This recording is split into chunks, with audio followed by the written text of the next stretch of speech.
Pathanamthitta Konni Republican സ്കൂളിൽ BMW കാറുമായി യുവാക്കളുടെ അഭ്യാസ പ്രകടനം.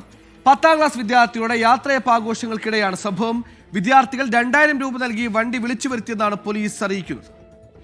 നമ്മൾ അറിയാൻ കഴിഞ്ഞെന്ന് പറഞ്ഞാൽ 10ാം ക്ലാസ്സിലെ കുട്ടികളുടെ ഫെയർവെല്ലായിട്ട് ബന്ധപ്പെട്ട് 2000 രൂപയ്ക്ക് വാടകയ്ക്ക് ഇവരെ വിളിച്ചു വരുത്തി ഫോട്ടോഷൂട്ടും മറ്റ് റൈഡിങ് നടത്തുന്നതിന് വേണ്ടി കുട്ടികൾ വിളിച്ചു വരുത്തിയതാണ് എന്നാണ് അറിയാൻ കഴിഞ്ഞത്.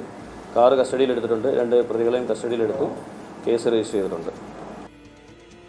AV ജയശങ്കർ പത്തനംതിട്ടൻ ചെയ്യുന്ന ജയശങ്കർ, ഈ സെൻഡ് ഓഫ് കളറാക്കാൻ എന്തും ചെയ്യുന്നു. വിളിക്കുന്ന വിദ്യാർത്ഥികൾക്ക് അല്പം ബോധം കുറവാണെങ്കിലും ആ വരുന്ന യുവാക്കൾക്കെങ്കിലും അല്പം ചിന്തിക്കാമായിരുന്നു. എന്താണ് വിശദാംശങ്ങൾ? ഇവർക്കെതിരെ നടപടി ഉണ്ടായിട്ടുണ്ട്?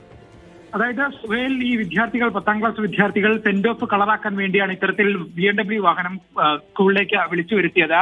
വാഹനം അനധികൃതമായി സ്കൂൾ കോമ്പൗണ്ടിൽ പ്രവേശിക്കുകയും 2 വട്ടം ഈ ക്യാമ്പസിലൂടെ ഒന്ന് റൗണ്ട് അടിക്കുകയും ചെയ്തു. ചെറിയ റേസിംഗ് പോലെയൊക്കെ അഭ്യാസ പ്രകടനം ഒക്കെ ക്യാമ്പസിൽ നടത്തി. പിന്നാലെയാണ് ഈ റിപ്പബ്ലിക് സ്കൂൾ അധികൃതർ ഇത് ശ്രദ്ധയിൽപ്പെട്ടതോടെ തന്നെ ഇവർ കോന്നി പോലീസിനെ വിവരമറിയിച്ചു. പോലീസ് ഉടനടി എത്തുകയും വാഹനം കസ്റ്റഡിയിലെടുക്കുകയും ചെയ്തു. പിന്നീട് ഈ വാഹനത്തിലെ ഡ്രൈവറെയും ഒപ്പം ഉണ്ടായിരുന്ന ആളെയും ചോദ്യം ചെയ്തപ്പോഴാണ് ഈ വിദ്യാർത്ഥികൾ ഇങ്ങനെ 2000 രൂപ നൽകി തങ്ങളെ വിളിച്ചു വരുത്തുകയാണെന്ന് പോലീസ് മനസ്സിലാക്കിയത്. സംഭവവുമായി ബന്ധപ്പെട്ട് അനധികൃതമായി ക്യാമ്പസിൽ പ്രവേശിച്ചതിനും ഒപ്പം തന്നെ അലക്ഷ്യമായ ഡ്രൈവിംഗിനും പോലീസ് കേസെടുത്തിട്ടുണ്ട്. യുവാക്കൾ നിലവിൽ പോലീസ് കസ്റ്റഡിയിലാണ്.